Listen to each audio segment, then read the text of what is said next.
देखिए सर, ये फोटो देखिए। एक मिनट प्रतिपक्ष, एक मिनट। मैंने पहले भी आपसे अपेक्षा की थी, अब आप प्रतिपक्ष के नेता हैं, संवैधानिक दायित्वों पर है। क्या सर? ओके, एक सर मैं फोटो दिखा रहा हूँ, एक फोटो दिखा रहा हूँ। एक मिनट, आपने टीवी ऑफ कर दिया सर? नो टीवी कोई ऑफ नहीं है। वो देखिए सर, ऑफ हो गया। मेरा फोटो दिखा, कोई नहीं ऑफ था सर। ऑफ है सर? नो सर दिखाइए सर, एक ऑफ है सर। नो, आप टीवी ऑफ कर लेते हो? प्लीज आप बैठिए, एक बात सुनिए।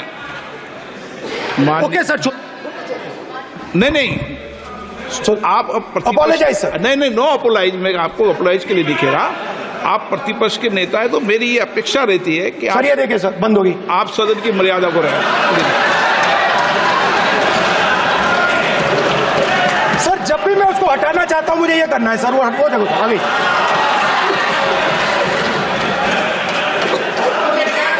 क्या डर रहे हैं सर फोटो से? शिव जी के फोटो से डरते हैं सर, इस फोटो से डरते हैं अभी। पोस्टर नहीं आने दूंगा, गलत तरीका है, नहीं आने देंगे, पोस्टर नहीं लेना देंगे सदन में सर। फोटो गलत तरीका है सर।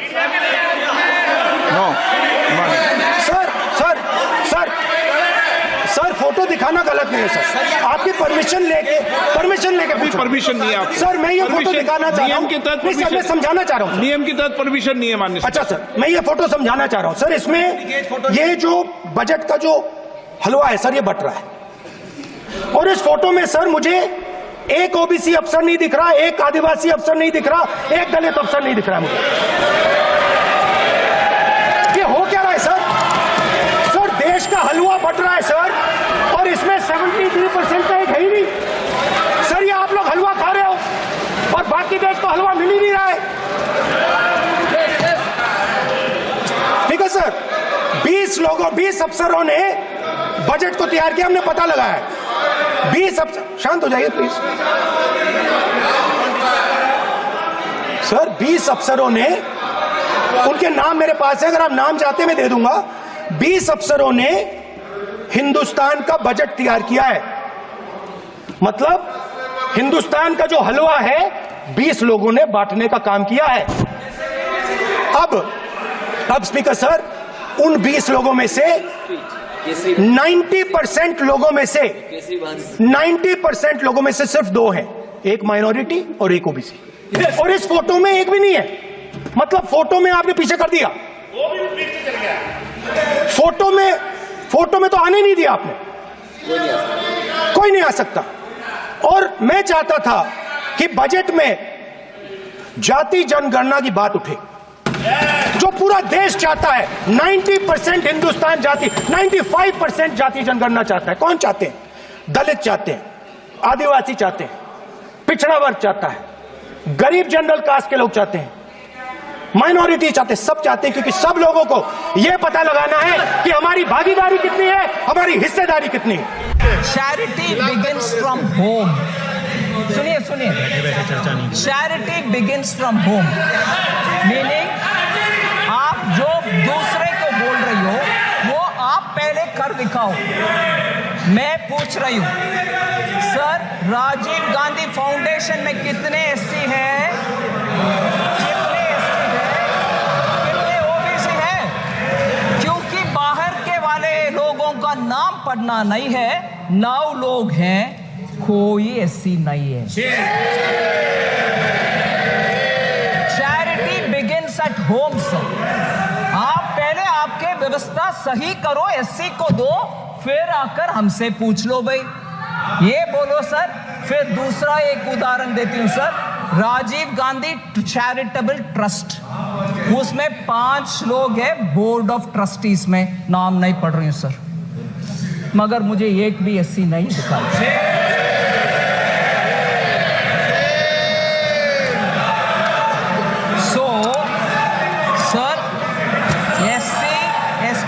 ऊपर हम सब कुछ अच्छे करने के लिए इरादा रख सकते हैं, मगर जनरेशन आफ्टर परदादा दादा सबके बयान एक ही जैसे जब है और काम कुछ नहीं हुआ, आप जाकर के आज बोलेंगे तो कैसे भरोसा आएगा सर?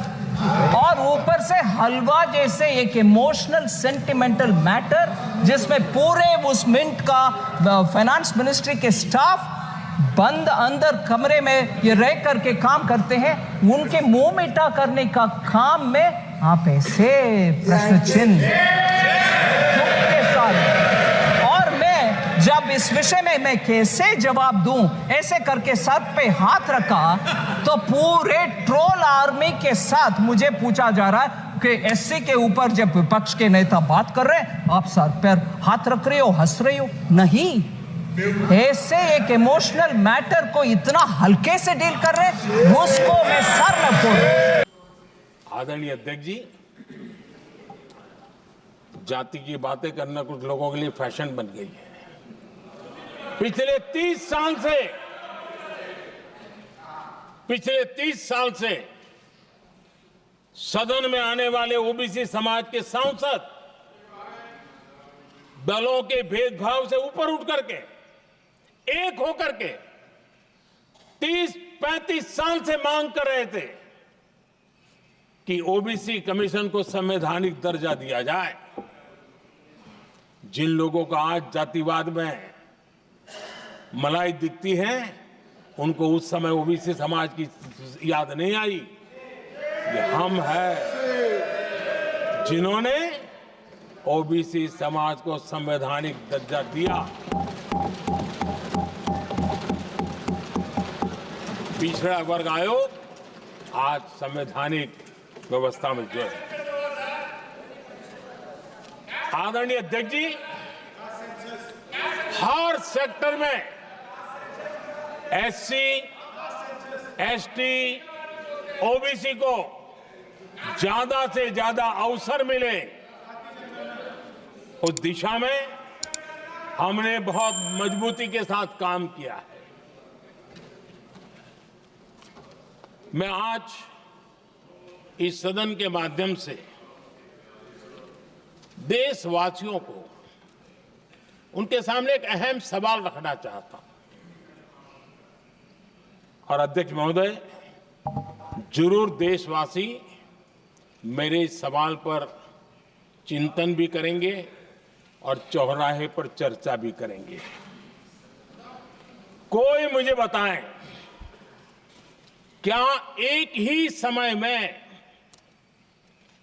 संसद में एससी वर्ग के एक ही परिवार के 3 सांसद कभी हुए हैं क्या?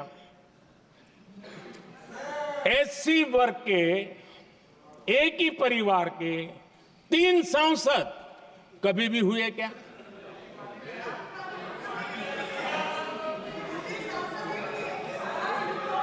मैं दूसरा सवाल पूछता हूं, कोई मुझे बताए कि एक ही कालखंड में, एक ही समय में संसद में एसटी वर्ग के एक ही परिवार के 3 एमपी हुए हैं क्या?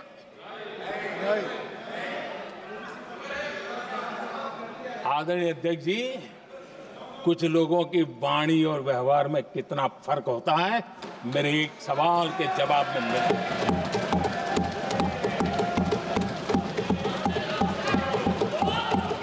जमीन आसमान का अंतर होता है, रात दिन का अंतर होता है।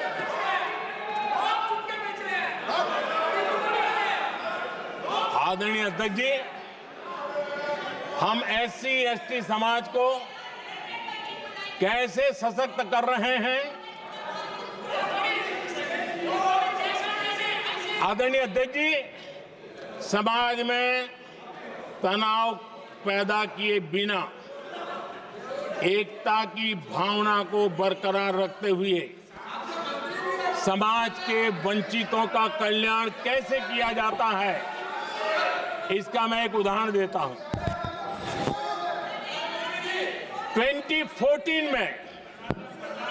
2014 में 2014 से पहले हमारे देश में मेडिकल कॉलेजों की संख्या 387 थी। 2014 के पहले मेडिकल कॉलेज की संख्या 387 थी। आज 780 मेडिकल कॉलेज हैं।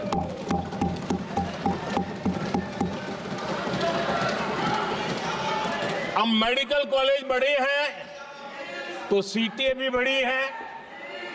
ये बहुत महत्वपूर्ण एंगल है आदरणीय अध्यक्ष जी। और इसलिए कॉलेजें बड़ी हैं, सीटें भी बड़ी हैं।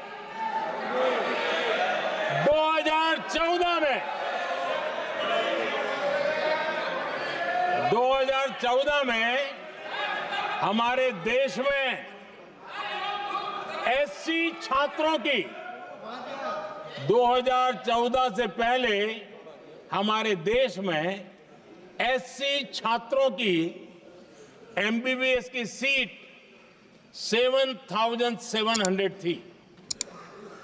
हमारे आने से पहले दलित समाज के हमारे 7,700 युवा डॉक्टर बनने की संभावना थी।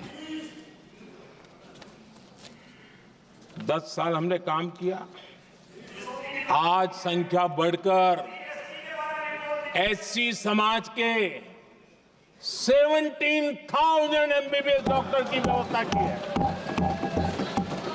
कहां 7,700 कहां 17,000।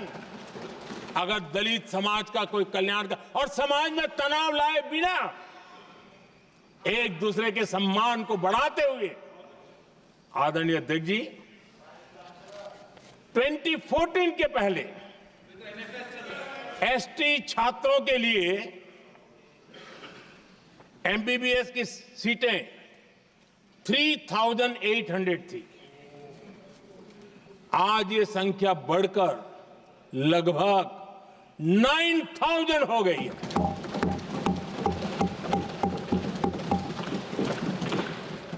ट्वेंटी 14 के पहले ओबीसी के छात्रों के लिए एमबीबीएस में 14,000 से भी कम, 14,000 से भी कम सीटें थी। आज इनकी संख्या लगभग 32,000 हो गई है। ओबीसी समाज के 32,000 एमबीबीएस डॉक्टर बनेंगे। आदरणीय अध्यक्ष महोदय, पिछले 10 साल में हर सप्ताह एक नई यूनिवर्सिटी बनी है।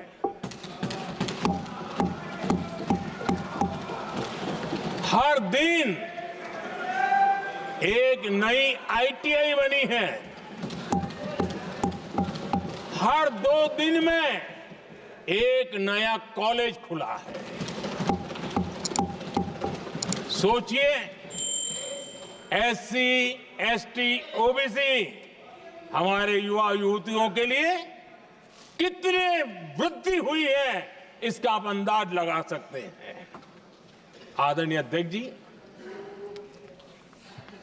हम हर योजना के पीछे लगे हैं 100% सिचुएशन, 100% उसको लागू करें। उसके जो भी लाभार्थी हैं वो उसमें छूट न जाए, उस दिशा में हम काम कर रहे हैं। पहले ताकि हम चाहते हैं कि जिसका हक है उसको मिलना चाहिए। अगर योजना है, उसका हक है, तो उस तक पहुंचना चाहिए। 1 रुपया और 15 पैसा वाला खेल नहीं चल सकता। लेकिन कुछ लोगों ने क्या किया, मॉडल ही ऐसा बनाया कि कुछ ही लोगों को दो, औरों को तड़पाओ और तुष्टीकरण की राजनीति करो। देश विकसित भारत बनाने के लिए तुष्टीकरण से मुक्ति पानी होगी। हमने रास्ता चुना है संतुष्टीकरण, तुष्टीकरण नहीं, संतुष्टीकरण। और उस रास्ते पर हम चले हैं। हर समाज, हर वर्ग के लोगों को बिना भेदभाव के जो उसके हक का है वो उसको मिलना चाहिए।